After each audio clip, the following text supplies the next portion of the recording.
again, friends, and welcome to Chili Yamabiko Ice Arena here in Nagano, Japan. My daughter's on the ice back there. She comes up here a couple times a month to practice with Japan's sled hockey development squad. And this is something she got into about a year and a half ago. Took to it right away. She loves being out on the ice, and we feel really blessed, really fortunate that the organization has opened their arms to her, and as young as she is, has been willing to offer a lot of time and resources to making her a part of the squad. So she's out there somewhere, number 5. So this is the second video in a series I'm doing about my story as a heart attack survivor. And yeah, it's not something I should probably be laughing about, but it's definitely something I would never have expected to be doing until a couple years ago. In my first video, I talked about how basically one night I ended up dead on a sidewalk and a couple strangers happened to be around who could save my life. Today I want to talk about how it felt to wake up from that and how I went from thinking everything was going to be okay to being absolutely terrified of what tomorrow is going to bring.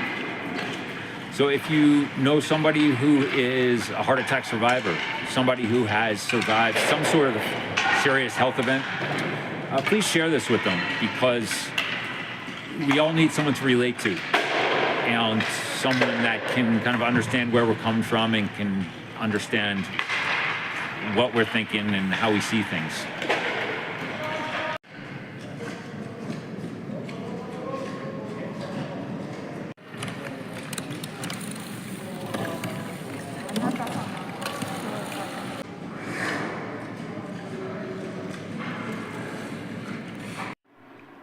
All right, so the afternoon session is over and we are in our hotel room for the evening. The organization is great. They put us up in a place right near the ice rink so we don't have to go all the way home and then come back for 6 in the morning practice. So it's a really good deal. Again, we're so grateful for the things that this organization is doing for my daughter. But back to the story. In the first video, I talked about how I woke up briefly in an ambulance and passed out again. Woke up briefly, saw my wife, and actually had a really amazing, short but amazing conversation with her before I passed out again. I'll get to that in a minute. But the next time I remember waking up, after everything had happened, it was morning. It was bright, and I was in a room, and it took me a minute to figure it out, because it's like when you travel, you've been on the road a while, and when you wake up, you're like, where am I? What city or what country am I in sometimes? And it takes you a moment to figure it out. And that's how it kind of felt. But soon enough, after a moment, I realized, yeah, I was in the hospital. And I was actually in the CCU recovering from my operation where they gave me that stent for my heart. And I felt fine. And it was really strange because it didn't seem like a very serious situation. There were a lot of people milling about. Everybody was talking normally. It was more like people were kind of cleaning up after a slumber party more than anything else. So I pretty much figured I was okay. And I felt fine, except for my butt, which really hurt from being flat on my back for however many hours at this point. And I wanted breakfast. I was hungry. But I felt fine. A doctor that I know came by with a group of doctors, and they were doing something else. They just happened to be passing through, but he came over and looked down on me, and he had his mask on, but I knew right away who he was. And I said, Dr. Ikegami, how are you? And he's like, no, how are you? I recognized him right away. And actually, that conversation I had had with my wife when I woke up the evening before, I looked up at her, she's smiling at me, she's like, everything's okay, and don't worry about Snow Monkey. And that referred to the company I was supposed to do the tour for the next day. And I knew it immediately. It was like I had just woken up from a nap. And she said, don't worry about Snow Monkey. I said, oh, okay, it's all taken care of. And I passed out again. So mentally, I really was all there. And I thought that, after a short time, I'd go home and I'd be fine. But then later, a nurse came by and gave me a couple pieces of paper. And on those papers was basically a Google translation of what my wife had explained what happened to me. And after that, I was like, holy smokes, it's a little more serious than I thought. And she explained how I had a cardiac arrest or whatever the technical term was. And I was going to be in the hospital from 10 to 14 days. And that blew me away because I was like, you kidding me? I mean, I feel like I can get up and walk home, go home now. But okay, well, I figured I'd just kind of hang out and relax and enjoy the atmosphere because it really was quite relaxing.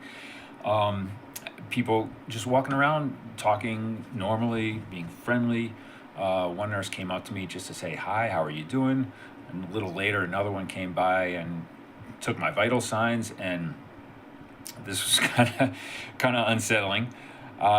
She basically took my sheets off of my legs, lifted up my gown, and basically washed my nethers with warm water. And first I looked around to see if my wife was there, but then I thought to myself, well, all right, I can I can handle 10 to 14 days of this.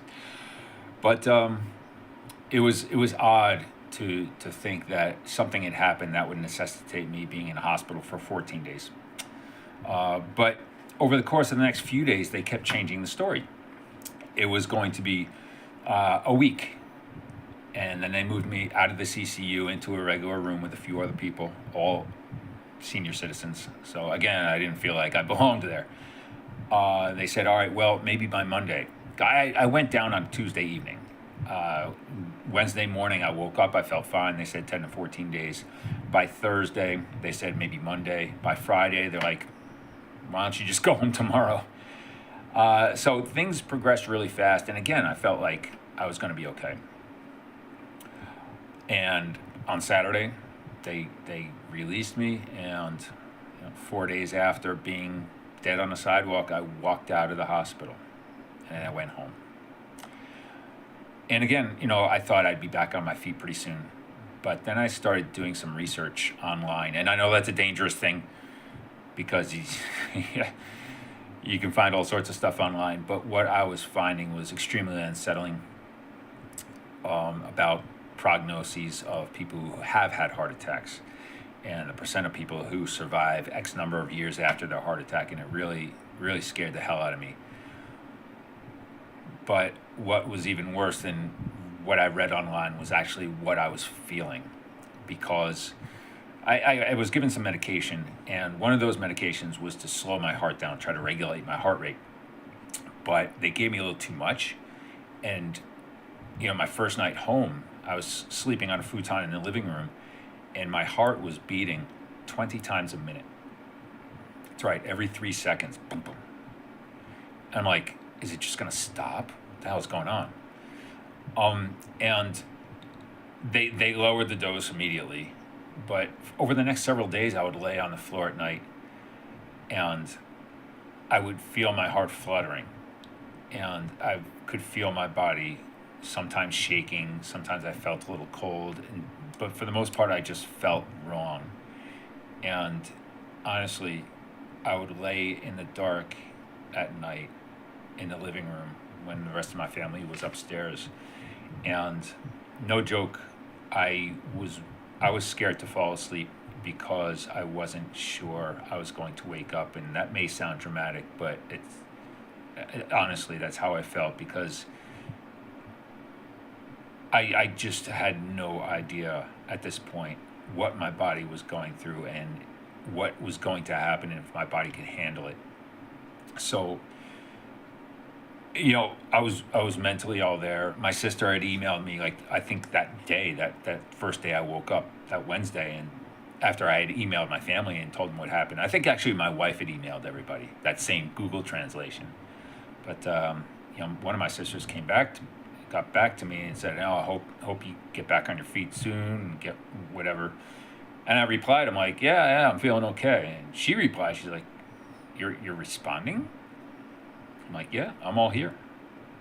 So to my family as well, they're like, "Well, really? what happened? And you're okay?" So there was a lot of extremes going on, but underlying all that was a sense that something was really wrong, and I didn't know if I was going to recover. As I remember my father, he had a stroke when he was, I think, 51. And I remember him being in the hospital, and I thought he'd be back on his feet in a few days, and he never recovered. And I was now at home several days after the fact, and I couldn't carry a load of laundry from the washing machine to the living room. That was too strenuous for me. I couldn't stand at the sink and wash dishes. That was too much. I had to sit down. And basically, I would go to bed every night just scared that I was not going to wake up.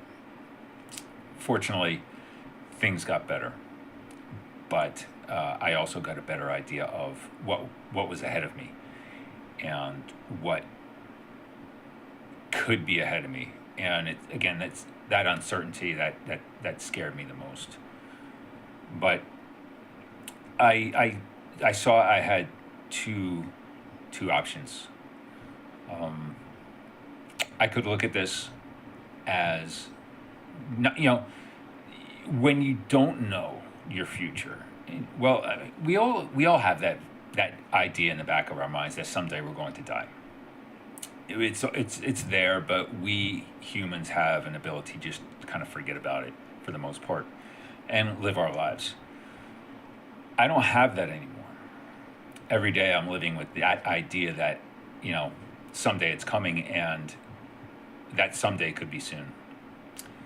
And it's kind of a curse.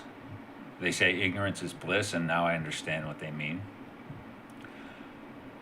Just having that in the forefront of my mind every day is something that's really, really challenging to deal with.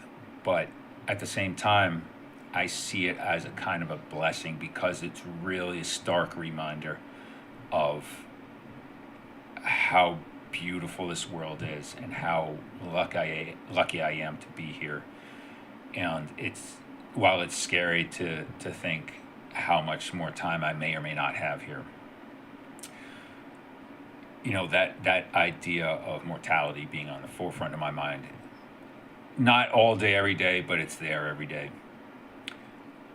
I could take that either as a curse or a blessing, and I'm trying to move forward looking at that as a blessing